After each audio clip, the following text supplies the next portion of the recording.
Hello again, everybody, and welcome to the Warrior Report here on HBC TV 25. I'm Justin Barrientos. Thank you for joining us. We are brought to you by Russell and Associates, and we are coming to you from the 111 Riverfront Building, the Latch Development Center in downtown Winona. And we're going to talk men's college basketball first with head coach Todd Eisner. Let's get the Minnesota-Crookston game out of the way first. It was a win for you, but it was an interesting shooting night. We'll say that. It was ugly. Okay. An ugly weekend, it's, I wish we'd have something different to talk about, most weeks, Justin, but we're just really struggling to make shots. And, the concerning part is, the style that we play or the scheme that we play in terms of an X's and O's standpoint offensively is really geared around the three-point line. And we've recruited to it and brought in people that we think can bring value to us at the three-point line. And, the last 4 or 5 years, I think we finished first or second in the league in three-pointers made and attempted, and including setting an NSIC record. I think Kevion's junior year for most threes made and attempted in a season. So it's something that we really embrace, and we're just really having a hard time making baskets. So obviously we go 1 for 21 on Friday night and went 0 for 16, I think, in the first half, and made the game really hard.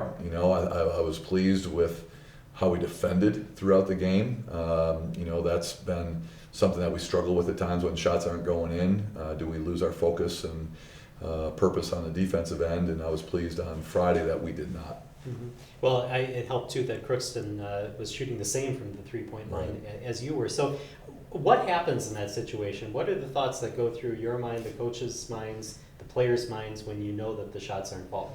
Yeah, then you got to try to find other ways to score, and and that's what we talked about after the weekend was over. Is I've been doing this a long time, and I think I'm smart enough to figure out that if you're not going to make shots from the three-point line, then you better find other ways to score, whether it's through drives to the rim or post-ups. And the issue we run into is that's just not really a strength of ours, and so to just kind of change up what you're doing and say we're going to just throw the ball inside a bunch, and hopefully get some jump hooks, some post-ups, and get to the foul line opportunities. And it's just really not who we are. And so we're living by it and dying by it a lot. We're not shooting it as many times a game as we have in the past, only because we're not making as many. We're shooting 26% in league play from the three, and and when you're shooting 20 plus, but you used to shoot 30 a game, and we're not shooting that many. The young man that we have visiting today does a great job of getting downhill. We just got to be more efficient and figure out ways to finish if we are going to, put pressure on the basket with some drives. To counter it, I think teams see what we're doing and see that we're not doing it at a very high level. So the problem is if you say we're going to just start attacking with the dribble, well, I don't think teams are going to guard us as closely at the three-point line because we're not making shots. There's the old adage is, Coach, you don't want me to shoot that shot, I'm wide open. Well, why are you wide open? Teams got to figure that out. Like, we're leaving you open because of this, and so if you think about attacking with the dribble, it puts you in a tough spot if the defense is 3 feet off of you. It's going to be hard to go by them, and part of going by people is because they got to get to you because they think you're going to make a shot. So we're just in a little bit of a rut. We got to keep guys confident. I've talked to them the last couple of days. The only way you get confidence is to get in the gym. So we're asking them to get in the gym, and get shots up and start to feel good about what they're doing. And it's contagious in both directions. And sometimes when shots don't go, it doesn't go for everybody. And hopefully we can find a groove where if the shot goes, it starts to go for everybody. All right. Quickly then, the Bemidji game was only a 4-point loss, so it was kind of a close game. Tell us a little bit about your thoughts about that. Yeah, just kind of the same thing. But the difference was that we didn't guard in the second half. So they shot 50% the second half, and but we were 4 of 21 from the three again, and that's with making the first one. I was hoping the day was going to be a little better as Connor Drew made the first three-pointer attempt that we had, and it just never got any better. And then the second half we just didn't defend. Sutherland was really big for them with 18 and 12, and Kone was really good, and we just broke down too many times defensively to overcome the fact that we just couldn't make shots from the line and from the three-point line. And then on the flip side, we went to the line 5 times. We made 1 free throw. We didn't go to the line at all in the second half, which just shows, a lack of physicality near the rim and the ability to get fouled and try to score in different ways. All right. This weekend, road trips, St. Cloud and Duluth. How how do you feel about those teams? St. Cloud, new coach, Quincy Henderson, who played here, doing a nice job with his team. They play really, really hard. They run a lot of kind of true motion, so you can't really game plan for them as much. They're doing a nice job of confusing teams. I mean, Duluth was picked to win the league, and they take Duluth to overtime in both of their games this year. So we've got to go to their place. I mean, we're going to have to, continue to try to plug away on the offensive end and continue to fight defensively. I think defensively we've been solid to good enough this year, but just hard to overcome the fact that we're shooting 41% as a team. And then, Duluth is really good. They've lost a couple at home that I don't think anybody, including themselves, thought they were going to lose when the season started. But at the end of the day, they've got 5 really, really good players that start for them, and so they can hurt you in a lot of ways. All right, a minute left in this segment. You were talking earlier about kind of the mood of the team and trying to keep the mood up. How do you feel the mood is right now? Yeah, I thought it was okay yesterday. I didn't think it was great, and I get it, and I struggle with that too at the end of the day. I mean, it's college basketball, and so I'm a little harsher when it comes to those type of things. I mean, at the end of the day, make shots, I mean, it's what we got you here for, and put time in the gym and fix it, and then we got to help them though, and but I flip it around, and I don't want to keep giving confidence to people that maybe don't believe themselves that they're going to get it done, or if it's just one of those times. I mean, it could be a bad year, it could be a bad semester. That okay, we thought this person was going to be a really good shooter for us, and unfortunately this year they weren't. Mm-hmm. And if you get to that point, then maybe they shouldn't shoot it, And so we're just kind of juggling all those things right now. And at the end of the day, like I said, if we can get some guys to make some shots early, I think like we did at Upper Iowa, mm-hmm. Things can change in a hurry in a good way for us. Do you think it helps or hurts that the next 2 weekends are on the road? Well, it can't hurt. We're 1-5 in the league at home, so we're 3-1 in the league on the road. So we got huge challenges. Road games are always hard, but we've played okay on the road so far, and we've got to turn that into a positive and try to figure out a way to continue to be good on the road. All right. Well, best of luck this weekend. Thanks, Justin. All right. We're going to take a break here on the Warrior Report. When we come back, we'll talk with Declan Dillon right after this. For over 60 years, Russell & Associates has been helping individual and business clients achieve what matters to them. Our trusted advisors have the expertise and experience to help with long-term plans for personal finance, business finance, or wealth management. Focus on what matters most. Call Russell & Associates Certified Public Accountants and Advisors today at 507-452-3100 or visit us online at russellcpafirm.com. And welcome back to the Warrior Report here on HBC TV 25. We're coming to you from the 111 Riverfront Studios in downtown Winona, the Latch Development Center, and brought to you by Russell & Associates. And now to talk to Declan Dillon. Thanks for joining us here today. No problem. Tell us a little bit, I guess, first off, you heard what Coach had to say. How do you feel the season is going and what needs to be done? I think the beginning of the season we started off really well, and towards right now we haven't been playing our best game. Obviously we haven't been able to make a lot of shots. I've been struggling with that, but like Coach said, I think we've been playing really well on the defensive side, which has helped us stay in a lot of games. But I think if we start getting in the gym more, shooting more, we'll be better on the offensive end. All right.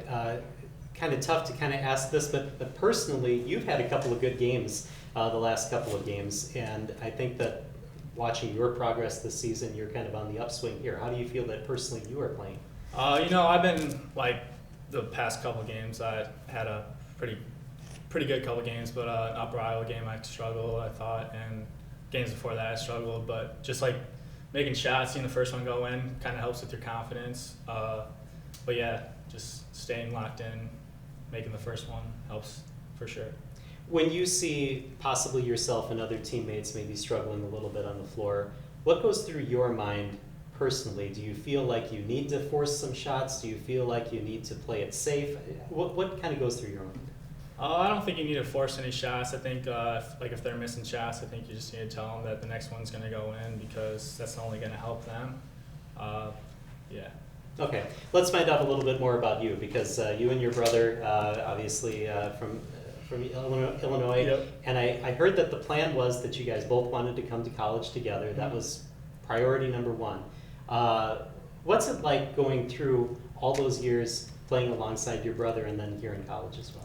Yeah, I don't think I could have got rid of him playing basketball with him. You know, it's just I played with him my whole life, and I feel like we have a good like bond. We know we're gonna be on the court, and I'm more of like the pass first, and he's always been like the guy that's gonna make baskets and stuff. So I always know where he's gonna be at, and it's just good to have him out there. Is there any kind of sibling rivalry that carries over? Oh yeah, for sure. Yeah, when we're growing up, we've always played outside together, and it's definitely gotten hostile a couple times and stuff. But yeah, it's just fun and games. Yeah.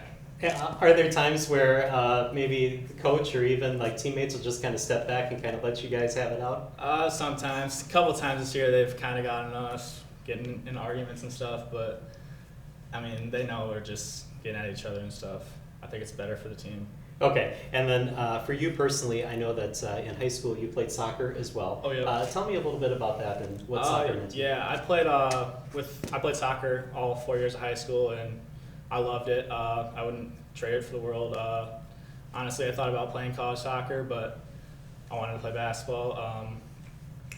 My junior year, we went to the state championship, lost in PKs, and then my senior year, we brought back most of our whole team, and we were actually ranked number 1 in the country for a little bit, and we were ranked number 1 in the state, and then we ended up getting upset in the super sectional, so it ended there. But it was a great 4 years playing soccer. How do you feel that soccer has helped you in basketball? Because I know like the conditioning and everything is kind of equal. Yeah, the conditioning is definitely different. I feel like you run a lot more in soccer. You never stop running, whereas in basketball it's like you're gonna stop and sprint and stuff, but like you never stop running in soccer. Okay, tell me a little bit about your choice to come here to Winona State, because I heard you had a couple of other offers as well. Other people were interested. Yeah, I think the main thing is the coaches, obviously, friends here, and then Devin, obviously, he lived in Peoria, and he kind of got us to come here, and the area is also super nice, and yeah, just kind of fell in love with the area. Okay, and how do you feel about kind of the progress that you've made over the past couple of years at Winona State? Because you said that you're kind of pass first and your brother is kind of shoot first, and that's kind of what we saw the first couple of years. But now you're taking a few more shots. I definitely developed my game a little bit more. Just the workouts that Malvik and Eisner put us through has definitely helped me, and just staying locked in the gym and always getting more shots up just definitely helps for sure. All right. I got to ask you about one other thing that I kind of saw doing research about you. There's something called the Curly Boo Johnson Skills for Life Camp. And you ended up being able to coach a little bit, so you got a little bit of that experience. And you were coaching against your brother. Tell us about this camp and what happened there. So I went to the camp like growing up as a kid, and Curly, he was a Harlem Globetrotter, and so we went as a kid, and then he asked us to be coach in high school, and then like we coached kids and stuff, and so I got to coach against my brother in one game, and it was pretty fun. We just going at each other, getting the kids involved and stuff. Good time. Yeah. What was it like coaching? Is that something that maybe you want to pursue in the future when your playing days are done? Maybe, we'll see. I don't know. It was definitely fun though to see it from that side. All right. Well, I appreciate you taking the time here to talk to us today, and good luck the rest of the season. Thank you. Appreciate it. All right. We're going to take a break here on the Warrior Report, and when we come back, we'll talk women's basketball with head coach Ana Wurtz. That's right after this. For over 60 years, Russell & Associates has been helping individual and business clients achieve what matters to them. Our trusted advisors have the expertise and experience to help with long-term plans for personal finance, business finance, or wealth management. Focus on what matters most. Call Russell & Associates certified public accountants and advisors today at 507-452-3100 or visit us online at russellcpafirm.com. I'm a pretty calm, cool, and collective guy, but... Sorry, what's your name? Yeah, Evan. Hi, Evan. Yeah, we have no internet. Nothing. I don't know. It just stopped working. The internet is down. I know, I'm on the phone with them. No, that was my wife. I can't get online again. Yeah, I'm talking to Evan. No, my daughter, my wife. Okay, can you guys not talk? Sorry. Yes, we have the white boxes. I see one. They got horns on them. The one with the horns. Yes, I see one. We have 11 of those. I was on the phone and I got disconnected. Okay, it's not about you. We switched our broadband service provider. Like Devin put in 11, Evan. How are we supposed to know which one's 7 and which I thought one? it was Devin. Who's Devin? I got no service. Honey, you're You blocking. can't stand there. You're blocking it. Don't block it. And the best part, I never have to speak to Evan or Devin ever again. I think this one's 11. 11. We're not looking for 11. No, we're looking for... Are we looking for 7, Evan, or 11? We have 2 next to each other. That's bad. 2 white boxes. Evan? Evan? Meet Jenny Siseski of Edina Realty. With nearly 30 years' experience, she knows that right now is the best time to sell your home. Jenny will help you get top dollar, higher than ever before. With today's low interest rates, it's time to upgrade your home and increase its value. High demand and low inventory also make this a perfect time to list your home. Call for a free market analysis. Contact Jenny Siseski at Edina Realty today, 507-458-7038. Welcome back to the Warrior Report here on HBC TV 25. Time now to talk women's basketball with head coach Ana Wurtz. And before we get started talking about the games this past weekend, I got to ask you about reunion weekend. I saw you out on the court a little bit. You and Hannah were out there. What was it like to get back into kind of competition with maybe some of your old teammates and some Yeah, I mean, that's the biggest thing. I wouldn't say competition is the word we're looking for. I think for great competitors, sometimes it's hard to take the floor when we know that we are not nearly at our best. But it was fun. It's just fun to play. Molly Casper, formerly Anderson, was out there with me. So someone I had played with, Katie Wolf, was out there. So it's just fun on that aspect, just to be out on the floor with people that we played with 10 years ago, which is absolutely crazy to think about. And yeah, we had a really nice turnout. I kind of wondered, because we had an event earlier this fall for Coach Ballard and his retirement, and we had a really great showing for that. So I kind of wondered if we'd be able to get people back. And yeah, we had a really nice crew again. So. Is there a lot of excitement among alumni to come back and to kind of relive the days every once in a while? I think so. I think it just comes down to timing with everybody. But Sure. Yes, everybody loves to get back together. We've just got you get a bunch of moms at some point, and then they're chasing their kids around, and that's where all of my friends are at in the stage of life that they're in. But we had a good group of younger ones that are starting to transition that way. But it's just a matter of how do we get people back and what's the right timing for that. But yeah, it's fun when we are together. All right, well, it's great to see you out on the court again. Yeah, it was a lot thank of fun. All right, let's talk about the games then, because you had to kind of switch your mind right when you did that. Now, that was the Bemidji game, but back to Crookston. It was a close game, a 5-point game. Tell us a little bit about Minnesota Crookston. Yeah, I mean, well, they're a real solid team, but they have one really nice player that makes difficult shots. So, I think you look back at that one. Is there plays that we could have made to finish the game? Absolutely. We pushed back into it, and we were right there. But ultimately, Emma Miller for Crookston had a big game and just hit some difficult shots when the game was, being decided. But we competed. We played well. There's a lot of good that came from that. I think we're playing really hard right now, just learning how to win.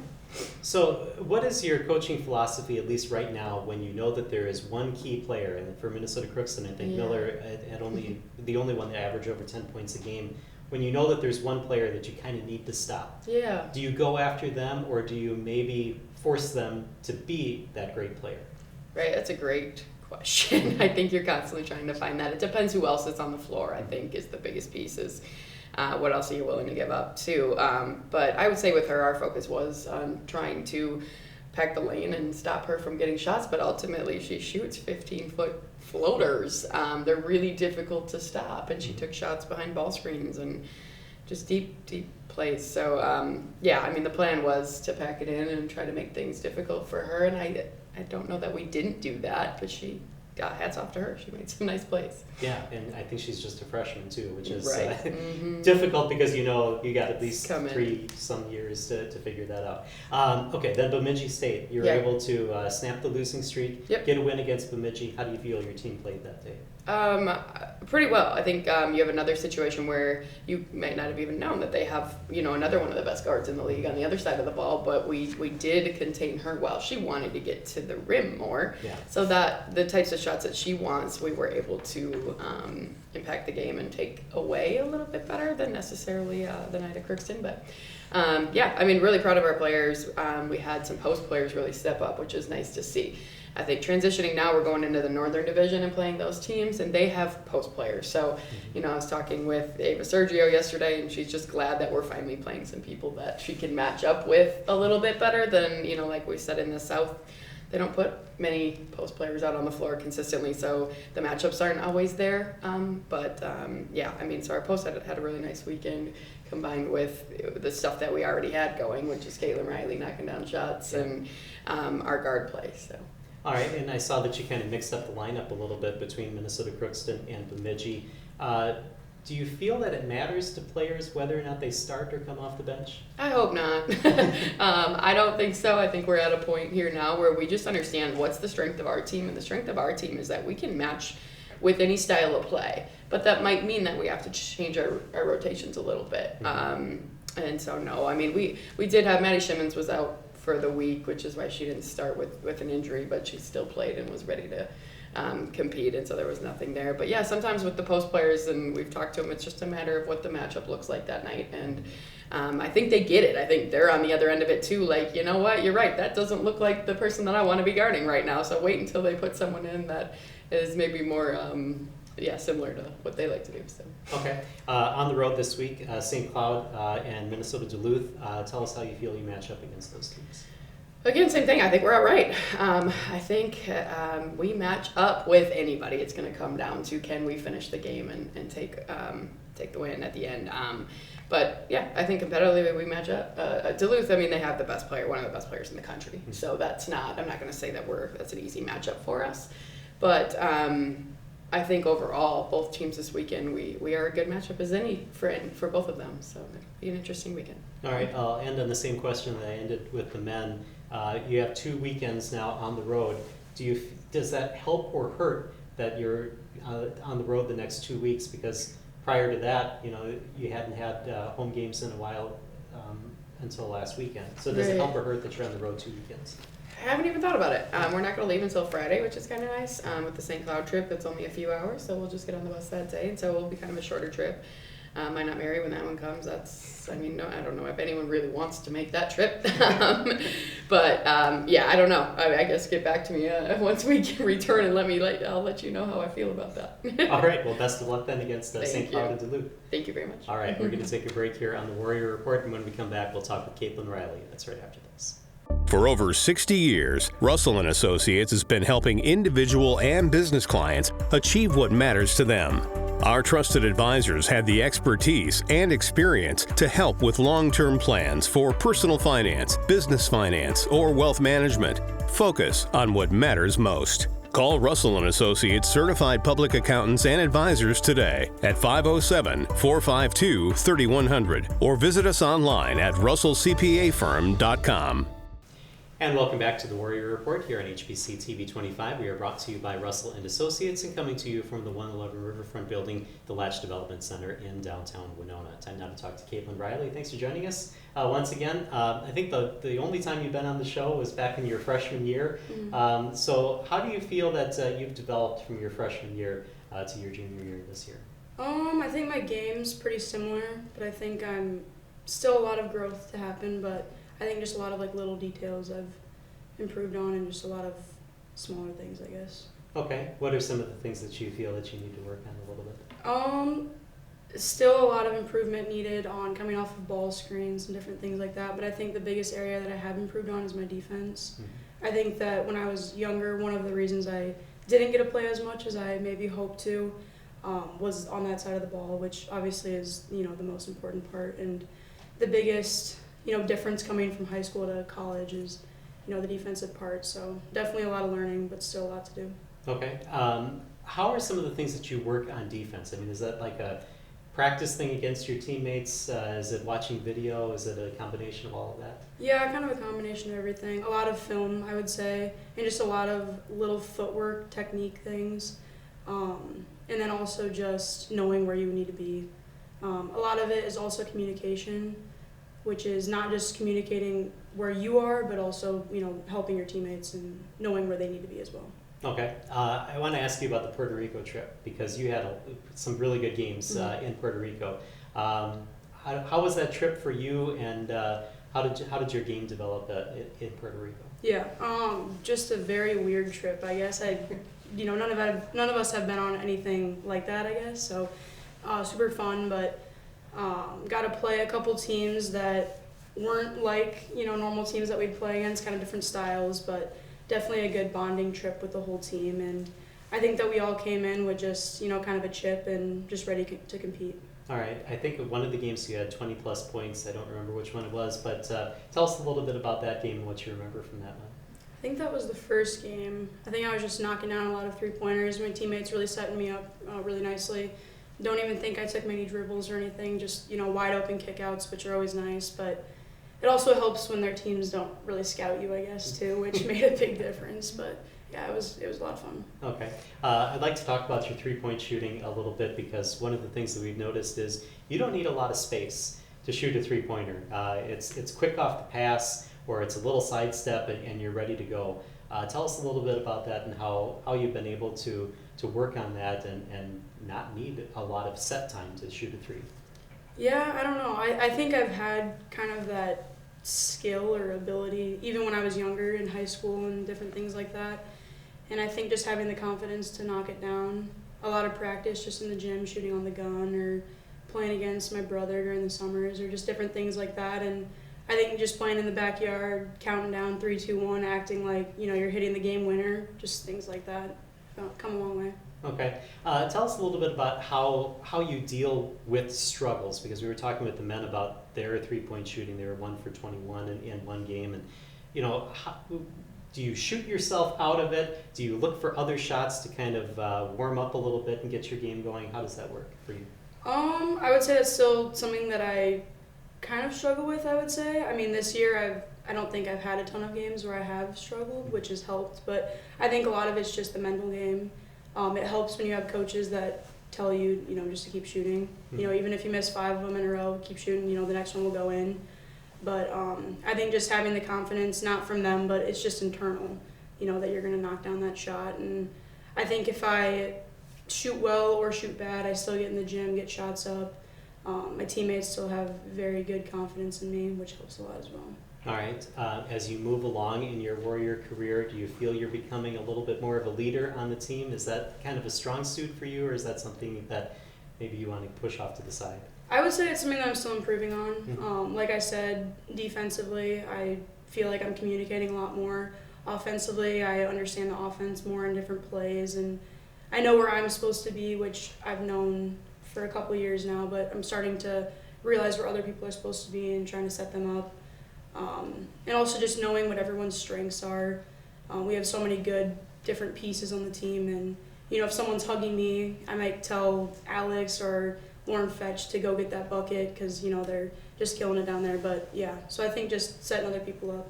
All right, Duluth and St. Cloud State are this weekend. How do you think you need to, or what are some things you need to do to be successful this weekend? Yeah, they're both very good teams. St. Cloud we've kind of been working on. They run a very similar offense to us, which helps in scouting them. But I think just doing the same thing that we always do is just staying true to who we are. We've kind of gotten a true more identity lately. We've been starting to do more particular offense with like the dribble drive, which I think is setting the different aspects that we have up. So I think just staying true to that. Yeah, well, I've seen you do that a little bit more. Mm-hmm. Obviously your strong suit is shooting the three, but we've seen you drive in a little bit and get some more shots inside. How do you feel taking that part of your game to the next level? Yeah, I think that ever since I was a freshman, teams have known that kind of my strong suit is shooting. So it's easy for a team to take away if you just have one aspect of your game. So trying to do different parts of the game, trying to drive and kick out or whatever's open, and just set myself up and my teammates as well. All right. Well, I appreciate you taking the time today, and good luck this weekend. Thank you. All right. Thank you for watching the Warrior Report here on HBC TV 25. We'll see you next week.